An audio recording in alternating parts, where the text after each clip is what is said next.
सूर्य जब भी पश्चिम में गया है, अस्त ही हुआ है। यह केवल एक भौतिक सत्य नहीं, बल्कि एक गहरा सांस्कृतिक प्रतीक है। पश्चिम की ओर जाने का अर्थ है अपने मूल से दूर हो जाना, अपने प्राचीन और दिव्य ज्ञान को भूल जाना। जब हम अपनी संस्कारों से भरी परंपराओं, ऋषियों की अमूल्य वाणी और व्रतों उत्सवों की जीवंत परंपरा को छोड़कर विदेशी परंपराओं की अंधानुकरण में लग जाते हैं, तब हमारा सूर्य भी अस्त होता है। हमारे पास तो पहले से ही अमृत से भरे कलश थे, जहां मातृ नवमी में माँ के चरणों को पूजा जाता था, जहां गुरु पूर्णिमा में गुरु को ब्रह्मा विष्णु और महेश कहा जाता था, जहां कन्या पूजन में बेटियों को देवी का रूप मानकर श्रद्धा दी जाती थी। फिर क्यों आज हम Mother's Day, Teachers' Day, Daughters' Day आदि जैसे आयातित दिवसों को मनाकर अपने अमृत कलश को फेंक कर उसमें कीचड़ भरने का काम कर रहे हैं। जब हमारे पास था मातृ नवमी, फिर क्यों मदर्स डे की जरूरत पड़ी? जब हमारे पास था गुरु पूर्णिमा, तो टीचर्स डे क्यों? जब हमारे पास था धन्वंतरी जयंती, फिर डॉक्टर्स डे क्यों?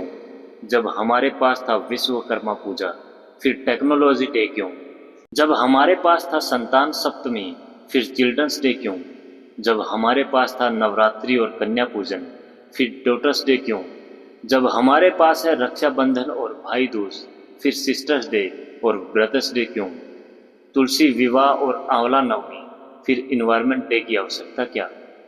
हमारी संस्कृति तो वह है जहाँ एक वृक्ष लगाने पर उसे पिता तुल्य सम्मान मिलता है, जहाँ जल को जीवन माना जाता है और धरती को माता कहकर नमन किया जाता है।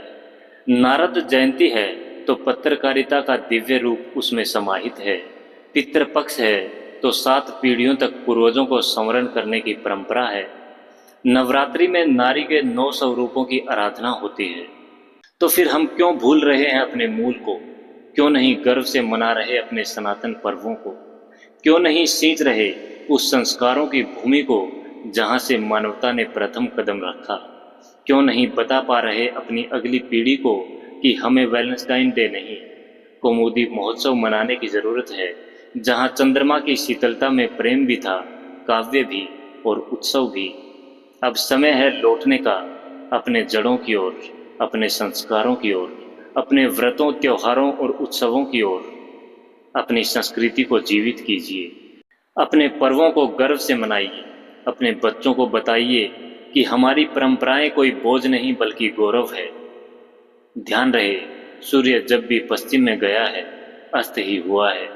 आइए अपने सूर्य को फिर से उदित करें, अपने पूर्वजों की रोशनी में, अपने सनातन धर्म की आभा में। जय श्री राम।